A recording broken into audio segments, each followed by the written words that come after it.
If you watched my previous video, you know I was working on my daughter's Miata, so I did some videos on that, putting her transmission back together. But I have made some progress on the Mustang, mainly in the brakes. So I had to make this line here because the line that I had wasn't fitting, and the fittings weren't right, and I was just getting beat up on these little stuff, it seemed like. So I got some nickel copper line and made that with the flaring tool. I also made one for this. This is the front side brakes, but the flare on that side didn't work, and I'd already returned the tool rental. So I found that this brake line, this steel brake line that I had, was gonna fit if I just did some bends on it. So and it had the right fittings on it already. So I put the bend in right here, essentially there to there. And I did that with two things. One, I have, not there, my bending tool. But the other thing I did, I used that guy.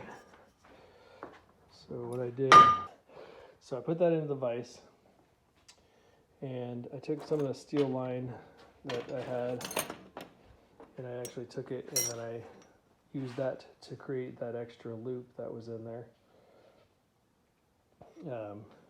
So there's that, and then you can see this is the one I originally made with the nickel copper. And it's dripping, dang it. I did have brake fluid in there because I was testing it, but that, I don't know if you could see it real well, and just didn't come out well enough to plug up the, keep the fluid from leaking, so I couldn't use that. So that's where I ended up using that steel line with the right fittings. That's the nickel copper, so I have extra. You can see if I do need it for something. This stuff is super simple to bend and very flexible. I like to bend it with the tool though, because you get better quality bends on there than with just bending it with your hands. You don't get the kinks when you use the tool. And then I also use the pipe on bending the loop in the other side of that. On top of that, I went ahead and put some brake fluid into the master cylinder, and I bled that using the bench bleed method, only I just did it in the car. I didn't bother taking it back out of there. I just put the bench bleed kit on there and used the pedal to bench bleed it, or to bleed it, and then went ahead and used this other kit that I have here for a one-man bleed, because my wife's been sick with COVID. So what you do is you put that guy with a little bit of fluid on there, and I guess I should explain, my wife's been sick with COVID, and I wasn't able to get anybody else to help me bleed the brakes. So you put that dude with a one of these little things on each bleeder, and then there's a little tube that goes into there. It keeps air from being sucked out, and then if you look, there's just a little pinhole that lets the air out there, and so you just stick that on your furthest brake first,